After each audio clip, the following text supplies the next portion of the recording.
사실 2006년 12월에 1회를 저지르고 2020년 10월에 1회를 저질렀으면 거의 15년 만에 2회를 저지른 거잖아요. 그런 경우랑 2019년에 1회를 저지르고 2020년에 1회를 저지르고 그러면 2년 만에 2회를 저지른 거랑 같이 평가를 받는다는 게 문제가 된다는 거였거든요.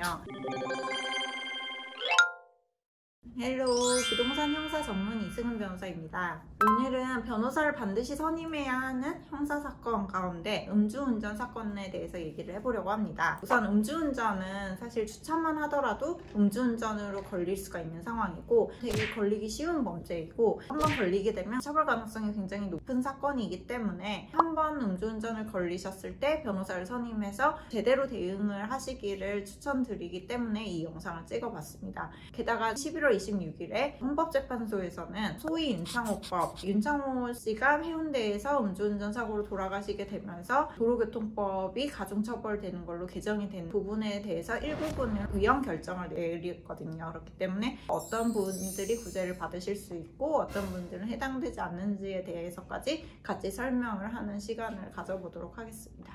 지금 헌법재판소에서 문제가 되는 것은 2회 이상을 음주운전에 걸려서 위반했을 경우에 가중처벌을 하는 규정인데 사실 그 음주운전을 1회만 위반을 했을 경우에는 3가지 경우로 나눠서 혈중 알코올 농도 수치에 따라서 징역형이나 벌금형의 상한이 달라지는데 2회 이상 걸렸을 경우에는 무조건 2년 이상 5년 이하의 징역, 1000만 원 이하의 벌금으로 처벌하도록 일괄적으로 규정을 한 게 문제였던 것이죠. 근데 구체적으로 이 위헌 결정을 내린 법률이 어떤 부분에 해당하는지에 대해서 제가 좀 알려드리려고 해요. 사실 이 위헌 결정 내용은 구도로교통법 148조의 2조라고 나와 있거든요.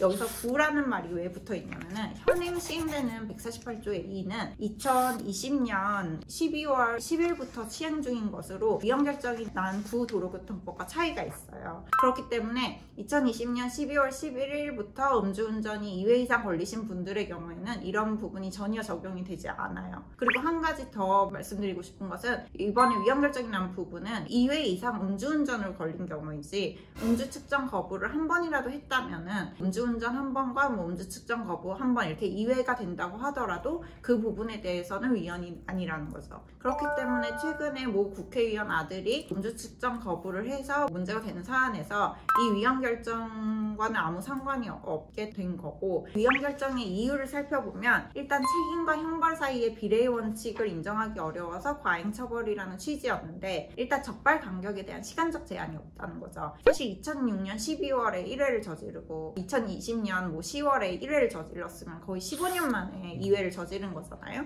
그런 경우랑 2019년에 1회를 저지르고 2020년에 1회를 저지르고 그러면 2년 만에 2회를 저지른 거랑 같이 평가를 받는다는 게 문제가 된다는 거였거든요. 그리고 이전 처벌의 어떤 전력을 전혀 따지지 않는다는 것. 즉 이전 처벌의 경우에 집행유예를 받았던 벌금을 받았던 징역형을 받았던 상관없이 무조건 두 번째의 경우에는 일률적으로 형벌을 가한다는 거, 그게 과도하다는 거고, 그리고 세 번째의 경우에는 음주운전 혈중 알코올 농도 수치와 아무 상관없이 1회 음주운전 걸렸을 경우에는 그렇게 세 구간으로 나눠서 법정형이 달라지는데 이 경우에는 똑같이 일률적으로 처벌을 한다는 게 문제가 됐다는 거죠. 그러면 이제는 모두들 궁금해하시는 위헌 결정의 효력에 대해서 좀 말씀을 드려보도록 하겠습니다. 위헌 결정의 효력은 헌법재판소법에 나와 있어요. 헌법재판소법 제47조에는 형벌에 관한 법률 또는 법률 조항이 위헌 결정이 될 경우에는 소급하여 효력을 상실한다라고 돼 있었거든요. 그 법률이 생긴 날부터 효력이 없게 된 거예요. 그리고 그 사항에는 위헌으로 결정된 법률에 근거한 유죄의 확정 판결의 경우에는 재심을 청구할 수 있다고 돼 있고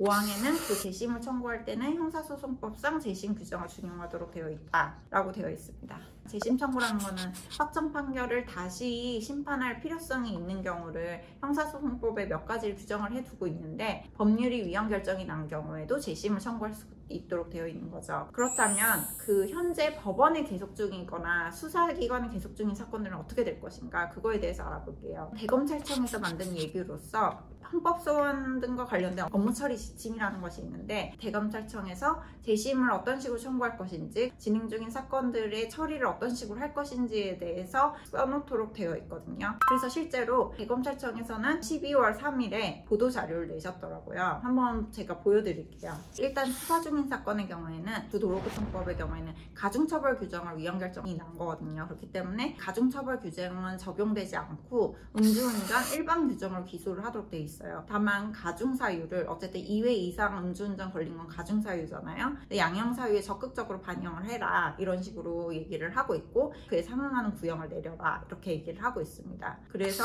음주운전이 2회 이상 처벌됐음에도 불구하고 도로교통법 148조의 2 제3항이 적용이 돼서 혈중 알코올 농도 구분에 따라서 처벌이 되게 되어 있습니다. 그리고 재판이 계속 중인 사건에 대해서는 살펴보면 두 가지 경우로 나누는데 1, 2심이 계속 중인 사건이 있고 이 경우에는 아직 판결 선고가 나지 않았던 거죠. 1, 2심 법원의 판결 선고 후 확정되기 이전의 경우, 그러니까 선고는 났으나 아직 확정되기 전인 경우를 말하는데 1, 2심이 계속 중인 경우에는 일단 공소장을 변경을 해야 돼요. 음주운전 2회 이상 가중처벌 규정이 아니라 일반 규정으로 공소장을 변경한 다음에 그 죄에 상응하는 것을 구형하도록 되어 있고 이미 변론이 종결이 된 경우에는 마찬가지로 변론 재개를 신청을 해서 공소장을 변경을 해라 이렇게 나와 있습니다. 그리고 판결이 선고되고 확정되기 전일 경우에는 피고인의 이익으로 상소를 하도록 되어 있고요.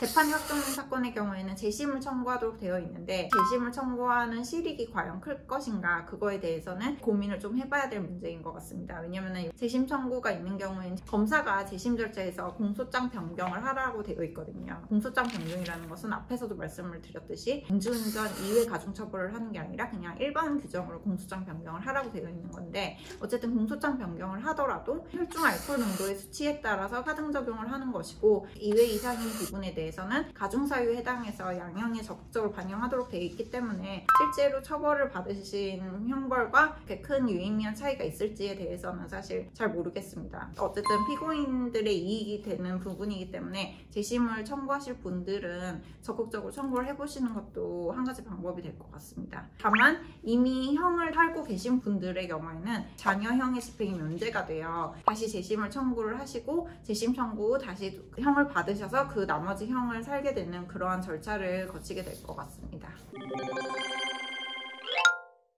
오늘은 소유임차호법의 2회 이상 음주운전으로 가중처벌을 받으시는 경우 위헌결정이 나온 것에 대해서 위헌결정의 효력과 그 위헌결정으로 인해서 기존에 처벌을 받으셨던 분들이 어떤 조치를 취할 수 있는지에 대해서 알아보는 시간을 가져보았습니다. 제 영상이 도움이 되셨다면 구독, 좋아요 부탁드릴게요. 감사합니다.